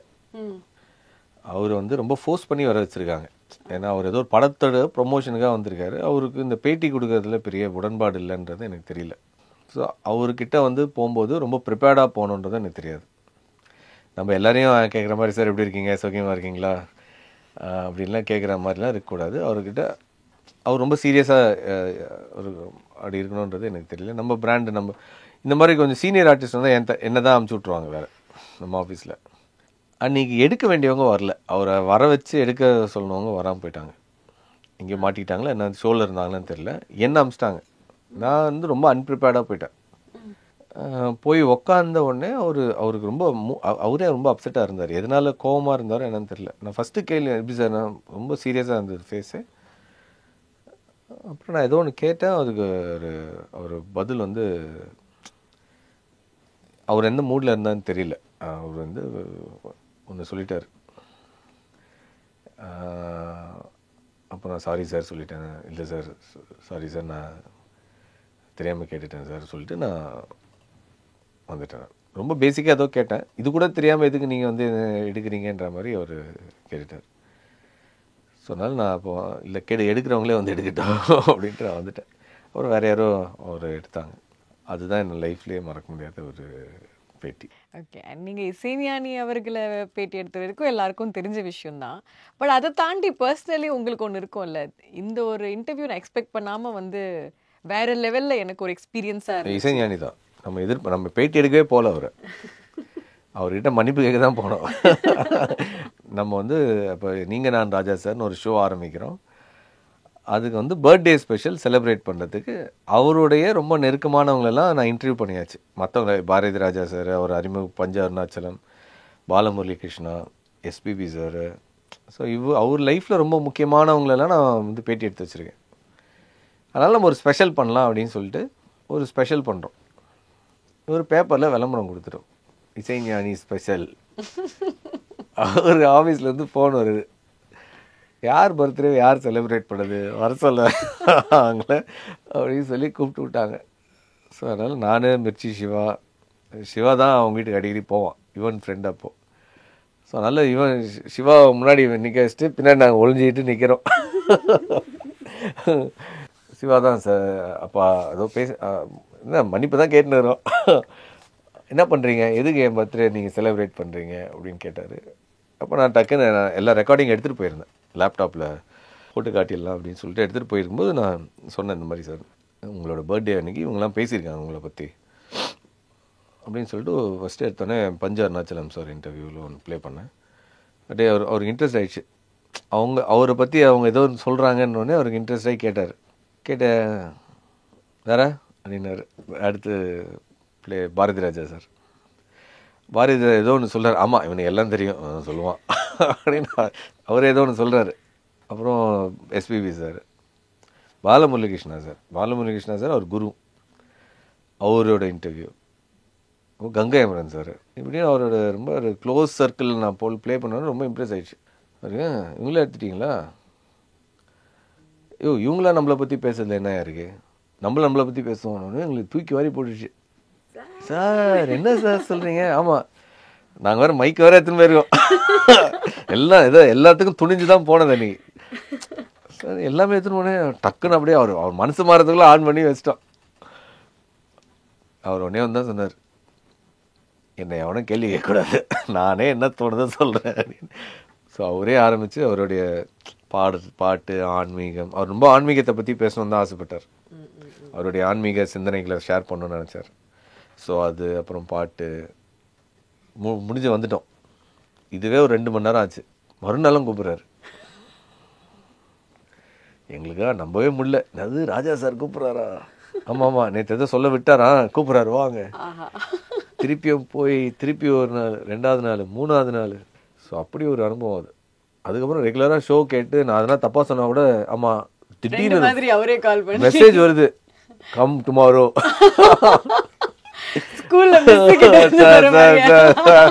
இது இந்த இன்ஃபர்மேஷன் எவன் கொடுத்தா, இல்லை சார் இது உங்களை பற்றி ஒரு புக் இருக்கு, அந்த புக்கு எந்த புக்கு காட்டு அப்படின்னு யாரோ அவரை பற்றி எழுதின புக்கு, அதுலேருந்து சுட்டு நம்ம சொல்லுது, எல்லாம் தப்புப்பா, நானே நம்மளை பற்றி எழுதுறீங்க அப்படின்ட்டு அவர் ஒரு 2 புக்கு எடுத்து கொடுக்குறாரு, இனிமேல் இதுலேருந்து சொல்லு அப்படின்னு. ஸோ அதெல்லாம் வந்து ரொம்ப ஒரு பியூட்டிஃபுல்லான மூமெண்ட் அது. இப்போ அவரோட பர்த்டே ஸ்பெஷல் மிர்ச்சியில் செலிப்ரேட் பண்ணது, அதெல்லாம் அவருமே ரொம்ப ஹாப்பியானார். சூப்பர். இப்போ அப்படியே ஜம்ப் ஆகி செந்திலோட இந்த சைடை வந்து அவ்வளோ கேட்காத, செந்தில் அவ பேசாத, இந்த டாபிக் வந்தாலே செந்தில் வந்து நோ, நான் இந்த டாப்பிக்கை பேச மாட்டேன், இந்த லவ் ரிலேஷன்ஷிப்லாம் வந்து it is not my category அப்படின்னு. ஆனால் வந்து உள்ளுக்குள்ளே பயங்கர ஒரு ரொமான்டிக் பாய் தான், பயங்கர ஒரு லவ் பாய் தான். சொல்லுங்க செந்தில், உங்ககிட்டயும் இந்த கேள்வி நான் ஃபைனலி கேட்குறேன் அப்படின்னு நினைக்கும் போது லவ், செந்திலுக்கும் லவ்க்கும் இருக்கிற கனெக்ஷன் என்னது? ஏன் செந்தில் லவ்னாலே பயந்து ஓடுறாரு? அப்படிலாம் ஒன்றும் இல்லையே, லவ்லாம் பயந்து ஓடுறதுனால இல்லை, அதை பற்றி ரொம்ப பேச வேணாம், அவ்வளோதான். சரி, அது பேசுகிற டாபிக்ல ஃபீல் பண்ணுற டாபிக் சிவசங்கரி, அதை போய் என்னத்தை பேசுறது, சிலதெல்லாம் அழகாக ரசிக்கணும், அனுபவிக்கணும், அதை பற்றி பேசி. இல்லை, இந்த செந்தில்லேருந்து இந்த லேடிஸ் காலனி பண்ணுறது, சரவணன் மீனாட்சியிலேருந்து இப்போ பண்ணுற சீரியல்லேருந்து எல்லாத்துலேயும் வந்து ஒரு லவ் பார்ட் கண்டிப்பாக ட்ராவல் ஆகுது இல்லையா? ஸோ அப்படி இருக்கும்போது ரியல் லைஃப்லேயும் வந்து காதல் அப்படிலாம் வந்து செந்தில் எப்படின்னு தெரிஞ்சுக்கணும்ல. ஸோ சொல்லுங்கள், நீங்கள் எப்பயாவது வந்து ரொமான்டிக்காக ஒரு லவ் லெட்டர்லாம் எழுதியிருக்கீங்களா?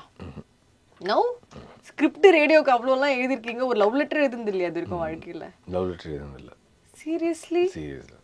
என்ன செந்தில் சொல்கிறீங்க? வம்பு சண்டைக்கு போனதில்லை. வம்பு சண்டைலாம் நான் கேட்டது, வந்த சண்டை விட்டு. அப்ப நீங்க யாருக்குமே வந்து ஒரு லவ் எக்ஸ்பிரஸ் பண்ணதே கிடையாது? அவங்க ஏக்கராஜா தான் தூரத்துல இருந்தே பார்த்து அவ்வளவுதான், அந்த அளவுதான். ஓகே. ஸோ நீங்க பர்சனலா போய் எக்ஸ்பிரஸ் பண்ணதே எல்லாமே உங்களுக்கு வந்ததுதான் அப்போ நமக்கு? ஆமா, பெரும்பாலும் அப்போ உங்களுக்கு தான் வந்து எல்லாம் ப்ரப்போஸ் பண்ணிருப்பாங்க. செந்தில் வந்து அப்போ இந்த இல்லை, எனக்கு அந்த எண்ணம் இருக்கும், சொல்றது தைரியம் இல்லை. ஓ மை காட், எக்ஸ்பிரஸ் பண்ற அளவுக்கு தைரியம் கிடையாது. இந்த ஸ்கூல் காலேஜ் டைம்ல இதை நடிச்சு அது மூலியமா ஏதாவது ஒரு ஆக்ட்ல விட்டுறது எல்லாமே இருந்திருக்கு, என்னோட மைண்ட்லேயே இருந்திருக்கு. நேரில் போய் நான் சொன்னதே கிடையாது. Oh my God.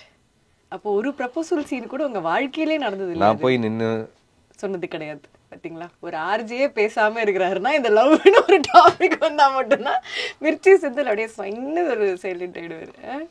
சரி, நீங்க லவ் சொன்னது கிடையாது. சரி, உங்களுக்கு வந்த லவ் லெட்டர் பத்தியாவது சொல்லுங்க. கேட் வின்ஸ்லெட் ரொம்ப லவ் பண்ணாங்க டைட்டானிக் முன்னாடியிலேருந்து. அப்புறம் டைட்டானிக் படத்துக்கு அப்புறம் நான் சுட்ட கதை சேஞ்ச்.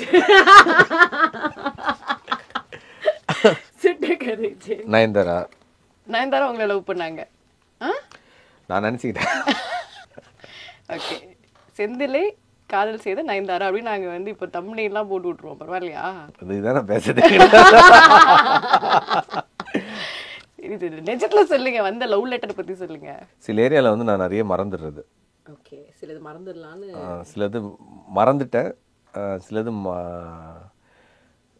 அதான் எனக்கு நீங்கள் இப்போ கேட்கும்போது என் வீட்லேயே கூட என் ஒய்ஃபே நிறைய கேட்பாங்க. ஒரு 3-4 வருஷத்துக்கு அப்புறம் நானே ஃபோனில் எல்லாம் டெலீட் பண்ணுறேன், எல்லாத்தையுமே டெலீட் பண்ணிடுறேன்.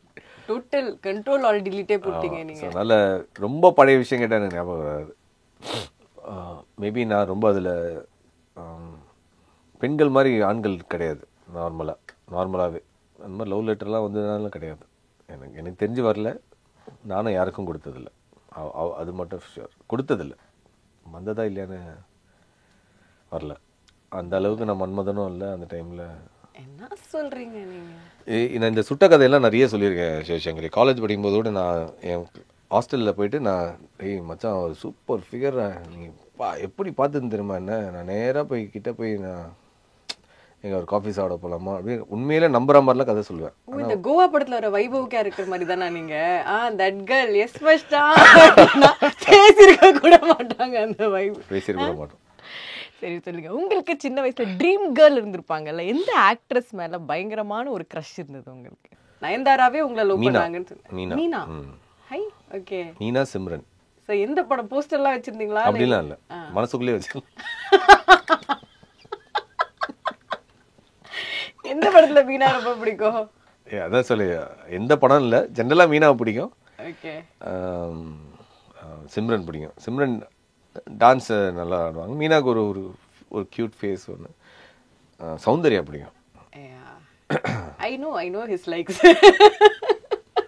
நிறைய ட்ரைனிங்லாம் நம்ம ஒன்றா போயிருக்கோம். நம்ம தமன்னா, யாமி கௌதம், நம்ம லிஸ்ட் ஆஃப் ஃபேவரட்ஸு. அவங்களுக்கு கல்யாணம் ஆகி அவங்க போகும்போது கொஞ்சம் மனசு வலிக்கும், அப்புறம் நான் அதை மறந்துடுவேன். I get over it. So currently who's your crush?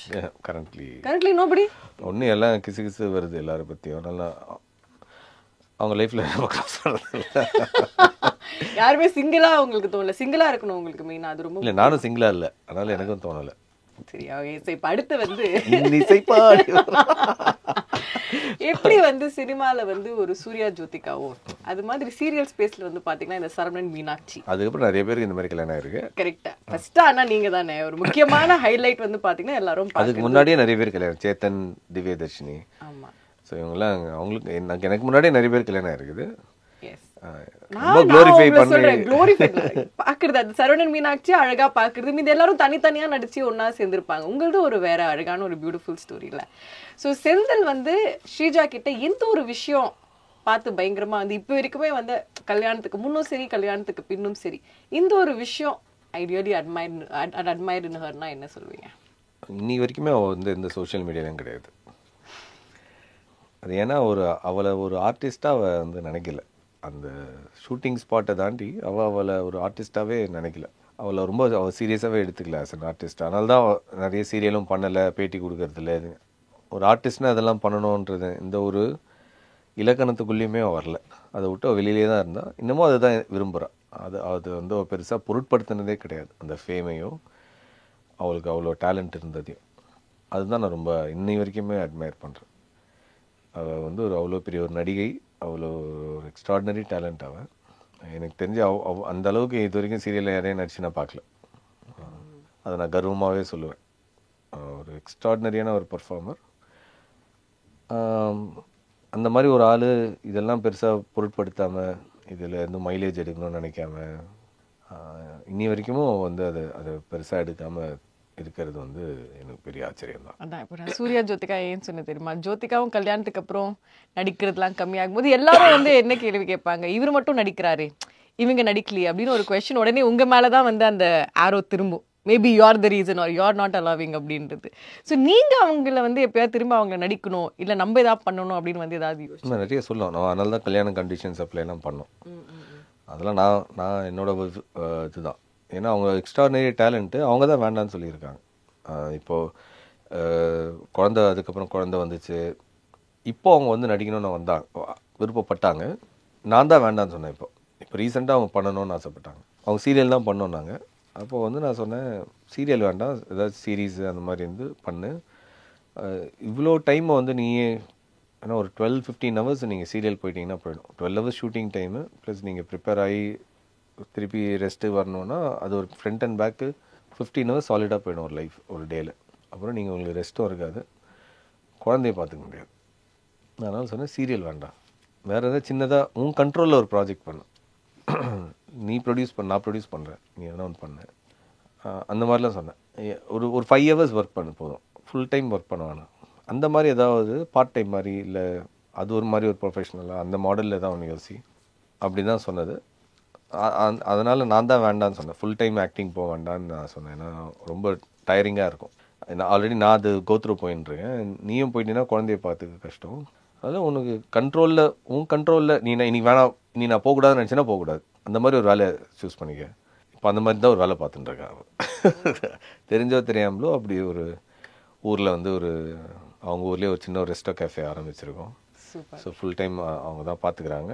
அவங்க போனோன்னா போவாங்க, இல்லைன்னா சிசிடிவி கேமராலேயே ஆன்லைன்லேயே பார்த்துக்கிறாங்க. அப்புறம் அவங்க போய் அங்கே எல்லாரையும் மிரட்டுறாங்க. ஸோ அந்த பிஸ்னஸ் மேன் சேர்ந்துடும் எங்கள் டிக் ஆயாச்சு இப்போ.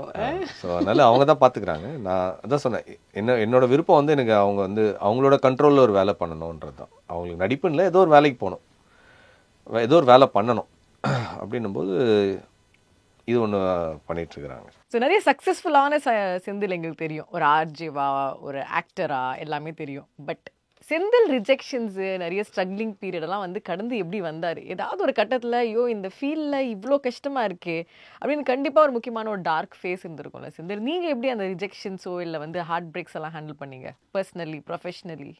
டச் வுட் அந்த மாதிரி எதுவும் இல்லை சிவசங்கரி. அப்படியா? நான் பல பேர் சொல்லி நானும் கேட்டிருக்கேன். எனக்கு அந்த அளவுக்கு அவங்க மற்றவங்கள அளவுக்கு எனக்கு இந்த மாதிரி ரிஜெக்ஷனு அதெல்லாம் I was very happy with what I was doing.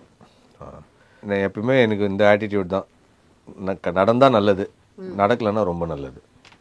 அதனால் நான் இது ரிஜெக்ட் ஆகிடுச்சு, இந்த ஒரு ஆப்பர்ச்சுனிட்டி கிடைக்கல, வேறு யாரோ போயிடுச்சு, I was very happy in my own space. எப்பவுமே இந்த மிஸ்ஸிங் கோட்டை பற்றி நான் யோசிச்சதே இல்லை. உனக்கும் கீழே உள்ளவர் கோடி, நினைத்து பார்த்து நிம்மதி நாடுன்றது தான் என்னோட ஒரு philosophy. So I was very happy with what I ஆம். மிர்ச்சியில் இருக்கும்போதும் சரி, சினிமா சீரியல் பண்ணும்போதும் சரி, சினிமா பண்ணும்போதும் சரி, அந்த சினிமா சரியாக போகாத போதும் சரி, அதை நான் போல வருத்தம். அதுக்கப்புறம் அடுத்து இந்த மாதிரி ஒரு மிஸ்டேக் பண்ணக்கூடாது, இந்த மாதிரி ஒரு தப்பு நம்மளாலே நிறைய தப்பு இருக்குது. நான் என்னோட சைட்லேயும் சில விஷயம் இருக்குது, அதை கரெக்ட் பண்ணிவிட்டு அடுத்தது போகணும் தான் இருக்கேன் தவிர அதே நினச்சி உட்காந்து அழுதுலாம் இல்லை. So even when you went to the movies, okay சில படம் பண்ணிட்டோம், நெக்ஸ்ட் வந்து லைனாக படங்கள் பண்ணணும் அப்படின்னு நீங்கள் ஒன்று நினச்சிருப்பீங்க. பட் நம்ம நினச்சது மாதிரி சில போல் அப்படின்னா அப்போ உங்களுக்கு வந்து ஒரு டிசப்பாயின்மெண்ட் அந்த மாதிரிலாம் இல்லை? நான் எப்பயுமே என்ன நினச்சிருக்கேன்னா, மிர்ச்சியே எனக்கு பெரிய போனஸ்ன்னு நினச்சிருக்கேன் நான். அதுக்கப்புறம் சீரியல் வந்தால் அது இன்னும் பெரிய போனஸ். சினிமான்றது நான் எதிர்பார்க்காத ஒரு பெரிய ஜாக்பாட். அதில் நான் போய் நான் நினச்சிருந்தேன்னா, இன்னும் ட்ரை பண்ணியிருந்தேன்னா இன்னும் நிறைய படங்கள் பண்ணியிருந்துருக்கலாம், இன்னும் பெட்டர் ரோல்ஸு, பெட்டர் கம்பெனி அந்த மாதிரிலாம் பண்ணியிருந்துருக்கலாம். பட் நானே இது மிர்ச்சியே நான் வந்த இதுக்கு வந்து பெரிய ஜாக்பாட் எனக்கு. அப்படின்னும் போது நான் அந்த ஒரு என்ன சொல்கிறது, ஒரு எப்பயுமே ஒரு ஹாப்பி ஜோன்லேயே தான் இருந்திருக்கேன். ஒரு என்ன சொல்கிறது, சாட்டிஸ்ஃபைடு மைண்டாக தான் இருந்திருக்கேன். எனக்கு இன்னும் வேணும் நான் ரொம்ப ஸ்ட்ரெஸ் பண்ணது கிடையாது. நிறைய பேர் சொல்லுவாங்க comfort zone, break the comfort zone சொல்லுவாங்க. நான் என்ன நினைப்பேன், இந்த கம்ஃபர்ட் ஜோன் வரத்துக்கே இவ்வளோ கஷ்டம் இருக்குன்னு யாருக்குமே புரிய மாட்டேங்குது. ஒரு பெரிய போராட்டத்துக்கு அப்புறம் நம்ம ஒரு இடத்துல வந்து உட்கார விடாமல் 4 பேர் துரத்துவானுங்க. டேய் இது உட்காரத்துக்கு எவ்வளோ கஷ்டப்பட்டு வந்து உட்காருவோம் நம்ம. பிரேக் த கம்ஃபர்ட் ஜோன் கமான்னு சொல்லிட்டு நம்மளை பற்ற விட்டு அவனுக்கு போயிடுவானுங்க. நம்ம திருப்பி பைத்தியக்கிற மாதிரி எங்கன்னா ஓடினே இருப்போம். திருப்பி வேற எங்கன்னா உட்காரலான்னு பார்த்தா அங்கே வந்து நம்மளுக்கு திருப்பி உட்கார விடாமல் பண்ணுவானுங்க. நான் வந்து அதில் டோட்டல் அகெயின்ஸ்டு. இந்த comfort zone, break the comfort ஜோன்னா போடாண்டுவேன் நான். கம்ஃபர்ட் ஜோனில் இருந்ததுனாலையோ என்னவோ, என்னை பத்திரமா பார்த்துக்கிட்டாங்களோ இல்லையோ, I was in a safe hands என்னவோ, எனக்கு வந்து ஃபேமிலியாகவும் சரி, ஒர்க் வைஸும் சரி, லைஃப் பார்ட்னரும் சரி, எல்லாருமே என்னை ரொம்ப செக்யூர்டாகவே வச்சுக்கிட்டாங்க. அதனால் எனக்கு இந்த ஒரு கஷ்டமே வந்ததில்லை. ஸோ லைஃப் லெசன்ஸ் கண்டிப்பாக நிறைய கற்றுக்கணும் செந்தில் உங்ககிட்ட இருந்து. ஏன்னா நீங்கள் வந்து எப்போதும் என்ன சொல்கிறது, ஆஸ் அ பர்சன் இண்டிவிஜுவலாக ஒருத்தங்க ஹாப்பியாக இருப்பாங்கல்ல, ஒரு பக்கா இண்டிவிஜுவல், யாரையும் டிபெண்ட் பண்ணவே மாட்டீங்க. Be it emotions, be it sentiments, money or anything and everything. நீங்கள் என்ன விஷயங்கள் சாதிச்சாலும் work wise you don't depend on anybody. அது எப்படி அது இமோஷ்னலியும் சரி, ஈவன் ப்ரொஃபஷ்னலியும் சரி, இந்த மாதிரி ஒரு எல்லாம் தனக்குள்ளேயே ஒரு வட்டத்தை போட்டு அதுக்குள்ளேயே நான் வந்து ஹாப்பியாக இருந்துக்கிறேன், வரீங்கன்னா வாங்க, போங்கன்னா போங்க அப்படின்னு ஒன்று இருக்கீங்களா? அது எப்படி அது கிரியேட் பண்ணுறீங்க? ஏன்னா அதுதான், அப்படி ஒரு வட்டத்தை போட முடியாமல் செல்ஃபாக டிபெண்ட் ஆகாமல் நிறைய பேர் கஷ்டப்பட்டுட்டு இருக்காங்க. வேர் தட் கம்ஸ்? எனக்கே தெரில சிவசங்கரி. மேபி நான் எங்கள் அம்மா அப்பா என்ன வளர்த்தாங்க அந்த டைமில், அவங்க எங்களை வளர்க்கும்போது அவங்களுக்கு இருந்த ஸ்ட்ரகிள்ஸ் வந்து பார்த்ததுனாலையோ என்னவோ தெரியல, எங்களை ரொம்ப நல்லவங்களாவே வளர்த்தாங்க. அதுதான் நான் சொல்லுவேன். என்னையும் சரி, எங்கள் அக்காவையும் சரி, எங்கள் அக்கா அவங்க பசங்களையும் சரி, நல்லது மட்டும்தான், நல்லது பழகணும், நல்லது பேசணும், அந்த குட்னஸோடவே இருந்ததுனாலே என்னவோ தெரில, எங்களுக்கு எல்லாருக்குமே அந்த ஒரு யாரையும் போய் ஹர்ட் பண்ணுறது, யாரையும் போய் தப்பாக பேசுகிறது எங்களுக்கு பழக்கமே கிடையாது. அதனால் எங்கள் வேலையில் இருப்போம், ரொம்ப சின்சியராக இருப்போம், அதில் என்ன கிடைக்குதோ அதை வச்சுட்டு சந்தோஷமாக இருப்போம்.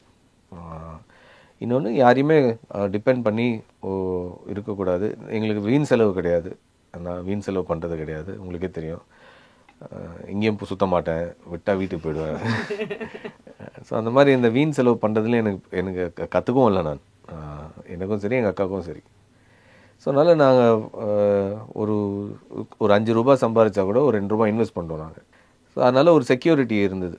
அதுதான் நான் வந்து பெரிய பலம்னு நினைக்கிறேன். ஒரு கான்ஃபிடென்ஸ் எப்பயுமே, when you have some savings with you, you will have one confidence. அது இல்லாத போது தான் you will get stuck. 10,000 ரூபாய் சம்பாதிக்கும் போது கூட நான் போய் வந்து ஒரு இஎம்ஐ எடுத்து வீடு வாங்கிட்டேன் நான். அந்த இஎம்ஐ வாங்கி அந்த சின்ன ஒரு வீடு வாங்கி அது இஎம்ஐ கட்டின்னு இருக்கேன் நான். என் செலவே அதுதான். அதுக்கப்புறம் அந்த வீட்டை எப்படி தான் லோன் அடைக்கிறதுல இருந்தால் நான் என்னோட ரொம்ப பெரிய கான்சன்ட்ரேஷனாக இருக்கும். அது முடித்தோடனே அடுத்த ஒரு வீடு வாங்குறது, அது வீடு.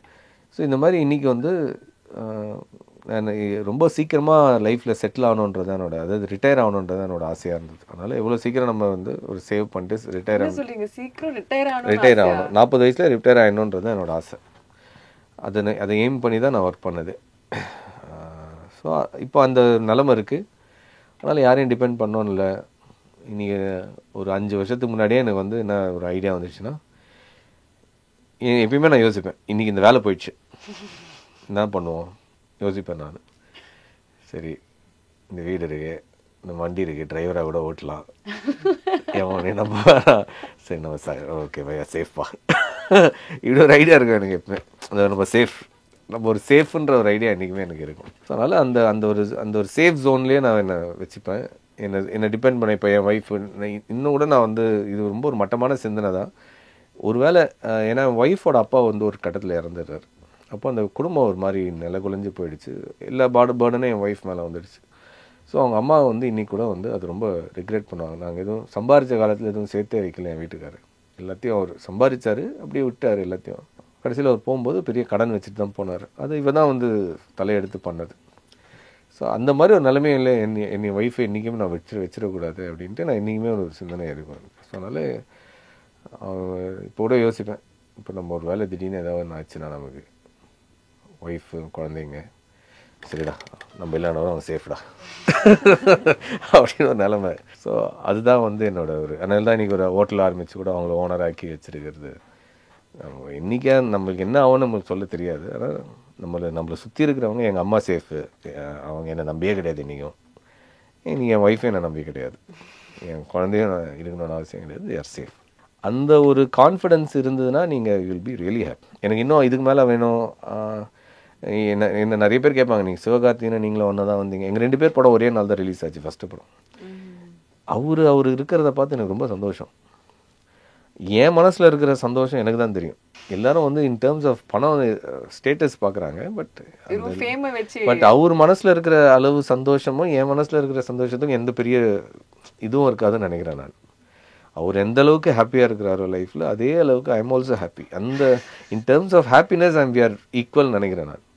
சக்ஸஸ் ஒருத்தருக்கும் ஒரு டெஃபினிஷன். அந்த மேபி இந்த பணம் வைஸ் மேபி டிஃப்ரெண்ட்டாக இருக்கலாம், but happiness wise I think contentful I am really happy in life. So அந்த ஒரு அதுதான் ஆக்சுவலாக தேவைன்னு நினைக்கிறேன்.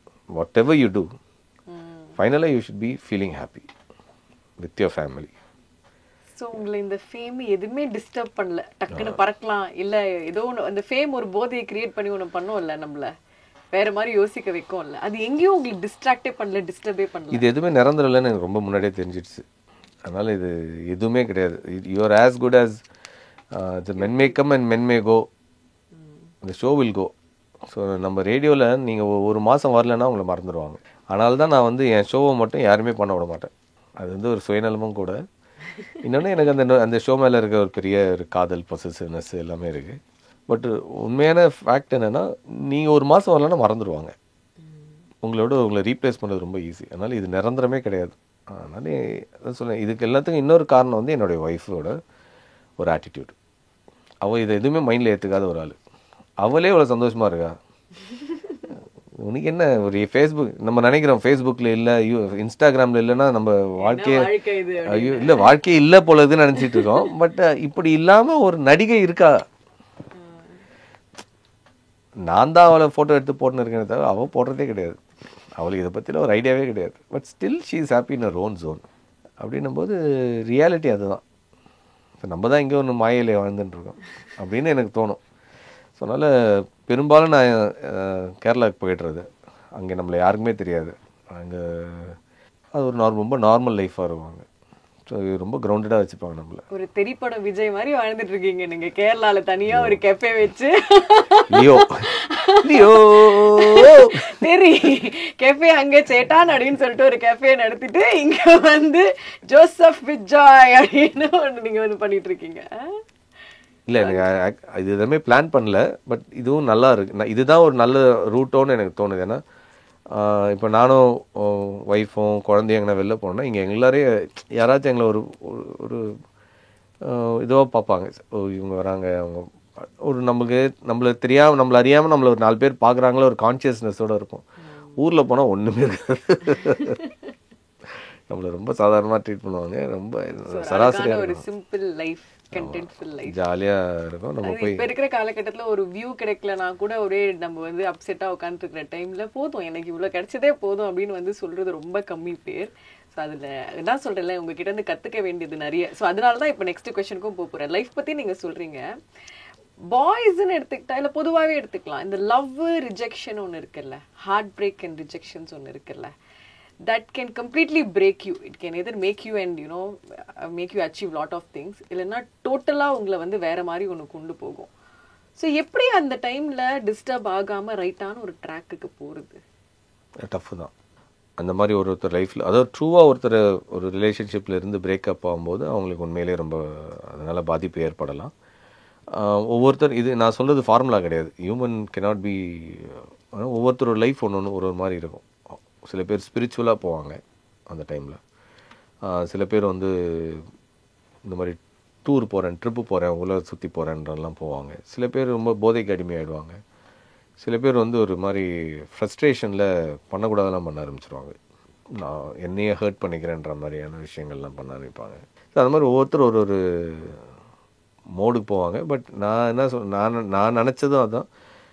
தென் ஐ ரியலைஸ்ட் என்ன, இதுவும் கடந்து போவோம். You will live at the end, அவ்வளோதான். நம்ம அதை தாண்டி வருவோம். There is a life after that. So அதுக்கப்புறம் நம்ம வாழணும்.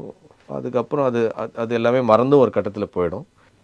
நமக்கு ஒரு புது வாழ்க்கையை ஆரம்பிக்கலாம். மேபி அது ஒரு point where you can start your reset your life and ஸ்டார்ட்டாக கூட இருக்கலாம். ஸோ அது it can be any which way அது போகலாம், நம்மளை எடுத்துகிட்டு போகலாம். ஆனால் என்னென்னா அந்த அந்த அந்த அந்த ஒரு புயலை கிராஸ் பண்ணும்போது நம்ம கொஞ்சம் ஸ்ட்ராங்காக ஹோல்ட் பண்ணணும். அந்த டைமில் விட்டுட்டோன்னா கஷ்டம். அது இன்னும் பெரிய பாதிப்பை ஏற்படுது. நம்ம அப்போ பண்ண தப்பு நம்ம உடலை வந்து கடைசி வரைக்கும் பாதிப்பை நம்மளை ஹர்ட் பண்ணிக்கிட்டு ஒரு போதைக்கோ இதுக்கோ ஒரு அடிமையாயிட்டோன்னா நம்ம காலத்துக்கும் நம்ம அதை வச்சு நான் எழுத வேண்டியதாக இருக்கும். ஸோ அந்த டைம் எல்லாருடைய லைஃப்பும் இருக்கும். ஈவன் நானும் அந்த மாதிரி ஒரு சுச்சுவேஷன் கோத்ரூ பண்ணும்போது ஃபேமிலி வாஸ் வெரி ஹெல்ப்ஃபுல், ரொம்ப சப்போர்ட்டிவாக இருந்தாங்க. தென் ஆன்மீகம் அந்த டைம் வந்து ரொம்ப எனக்கு அந்த போதை கீதெல்லாம் எனக்கு பழக்கம் இல்லாதனால ஜஸ்ட் ஏதோ ஒரு நம்பிக்கையில் அந்த டைம் கொஞ்சம் ஆன்மீகம் அந்த ட்ரிப்பு இருந்தது. ஸோ அதனால் இட் ஆல் ஒரு நார்மல்சி வர வரைக்கும் அந்த மாதிரி இருந்தது. தென்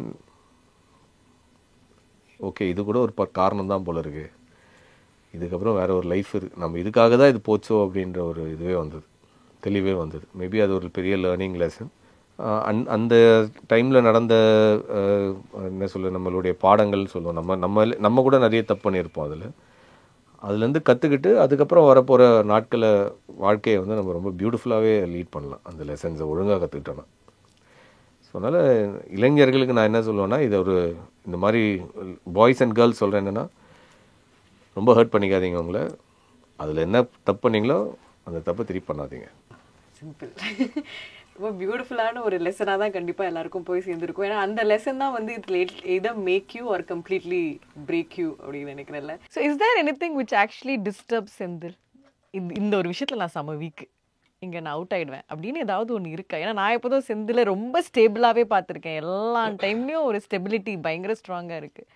ஏதாவது ஒன்று உங்களை பிரேக் பண்ணுற மாதிரி இருக்கா? ஃபேமிலி தான். ஃபேமிலி. ஒரு பக்கா family bye and family man தான். இல்லை நான் இதான் சொல்லேன், நான் வளர்ந்ததும் சரி, நான் வளர்த்தவங்களும் சரி, நான் ரொம்ப வீக்காக இருந்தபோதும் சரி, ஸ்ட்ராங்காக இருந்தபோதும் சரி, நான் திரும்பி பார்த்தா என் கூட இருந்தது என் ஃபேமிலி தான்.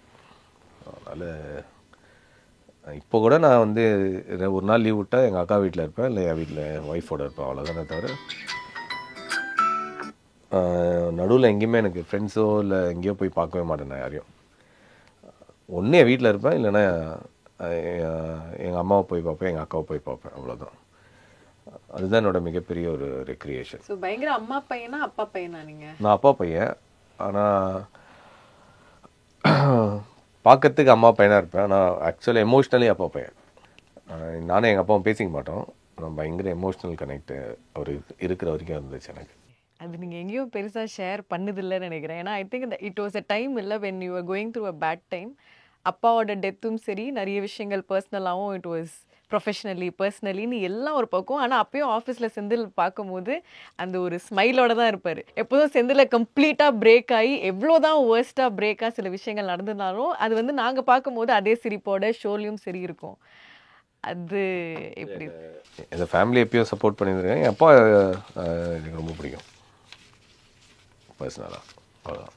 என் அப்பா பற்றி சொன்னால் நான் ரொம்ப இதுவாகிடுவேன், எமோஷனல் ஆகிடுவேன். என் அப்பா எமோஷ்னலி நான் அப்பாவோட அட்டாச்மெண்ட். என் அம்மா இப்போயும் எங்கள் அம்மா நிறைய திட்டுவாங்க பண்ணுவாங்க. நானும் எங்கள் அம்மா திட்டுவேன், சண்டை போடுவேன், எங்களுக்குள்ளே பயங்கர ஒரு அடிதடிலாம் நடக்கும். ஆனால் எங்கள் அப்பா எதுவுமே பேசவே மாட்டார் என்கிட்ட, சைலண்ட்டாக இருப்பார், ஆனால் ரொம்ப பாண்டிங்காக இருப்பார். அப்பாவுக்கு இது மட்டும் பண்ணலன்னு ஏதாவது ஒன்று உங்களுக்கு இன்கம்ப்ளீட்டாக ஏதாவது இருக்கா? இல்லை you are very happy that you was proud? என்கிட்ட சொல்லலை அவர், ஆனால் அவர் you was happy, you was proud. பையன் இந்த மாதிரி நடிக்கிறான், நிறைய பேர் வந்து அவர்கிட்ட சொல்லும் போதுலாம் you was very proud. So உங்களுக்கு எந்த நடிப்பை பார்த்து அப்பா ரொம்ப? எதுவுமே சொன்னதே கிடையாது அவர். அம்மா கிட்ட கூட ஷேர் பண்ண மாட்டாரா? சொன்னதே கிடையாது, சொன்னதே கிடையாது. அவர் சந்தோஷப்பட்டிருக்காருன்னு எனக்கு தெரியும், ஆனால் அவர் சொன்னது கிடையாது என்கிட்ட. நாங்கள் அந்த மாதிரி பேசிக்கிறதே கிடையாது. ஆனால் பயங்கர அப்பா பையன் தான். ஆனால் எமோஷ்னலி ரொம்ப பயங்கர கனெக்டட் நான். இப்போவும் அவரோட ரொம்ப கனெக்டட் நான்.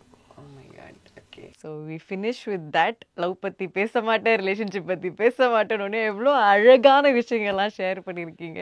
எப்போதும் நானும் சேர்ந்து டாம் அண்ட் ஜெர்ரி மாதிரி மாற்றி மாற்றி இழுத்து விட்டுப்போம். But I think today it was எனக்கு ஒரு வேறு லெவல் ஒரு எக்ஸ்பீரியன்ஸாக இருந்தது. இந்த மாதிரி ஒன்று பேசி இந்த மாதிரி விஷயங்கள்லாம் அவங்க கூட ஷேர் பண்ணது வந்து நீங்கள் சொன்ன மாதிரி எனக்கு இந்த இன்டர்வியூ ரொம்ப contentful Senthil. So thank you so much. And எப்போதும் நீங்கள் இதே மாதிரி பிளிஸ்ஃபுல்லாக கண்டென்ட்ஃபுல்லாக ஹாப்பியாக இருக்கணும். All the best for that. Thank you and all the very best you. நீங்களும் ஹாப்பியாக சந்தோஷமாக ஜாலியாக இருங்க அண்ட் எல்லாரையும் சந்தோஷப்படுத்துங்க. Because what you give is more important. Yeah.